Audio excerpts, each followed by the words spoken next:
There is a moment in a person's life when the inner voice that once whispered grows quiet. Not because God has stopped speaking, but because the heart has stopped listening. Scripture calls it a conscience that has been seared, burned, cauterized, numbed until it no longer feels what it was designed to feel.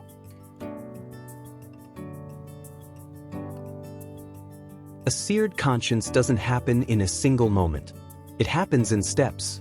Small compromises, quiet rebellions, decisions made in the dark. Every time a person pushes past conviction, the heart grows a little harder. Every time they silence the warning, the voice grows a little fainter.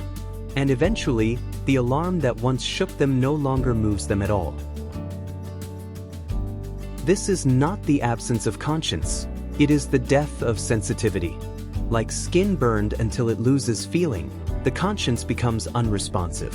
What once brought sorrow now brings nothing. What once felt wrong now feels normal. And what once caused trembling now produces no reaction at all. But even in that condition, the conscience is not gone. It lies buried beneath layers of resistance, waiting for the breath of God to awaken it again. Because the conscience is not a human invention, it is a divine imprint.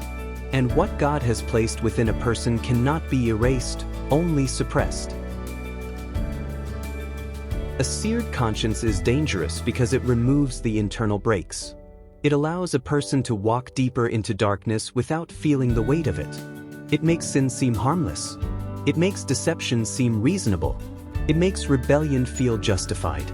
And in the last days, Scripture warns that many will live exactly like this, not because they never knew the truth, but because they silenced the voice that once called them back. Yet even here, grace speaks. The same God who breathed life into the first conscience can breathe life into a dead one. The same Spirit who convicts can break through the hardest heart. The same voice that was ignored can thunder again. And when it does, the person who once felt nothing suddenly feels everything: guilt, sorrow, longing, and the unmistakable pull of God calling them home.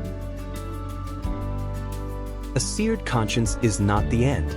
It is a warning, a crossroads, a moment where God says, "Return to me while you still can."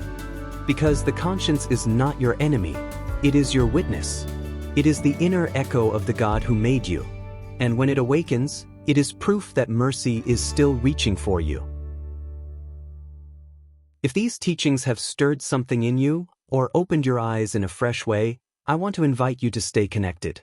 Hit the like button. It helps this message reach more people who need it. Share it with someone who's wrestling with conviction or searching for clarity. Drop a comment below and let me know which part spoke to you the most. And if you haven't already, subscribe and tap the notification bell so you don't miss the next Cinematic Kingdom narration. There's more coming. More truth. More clarity. More revelation for the days we're living in.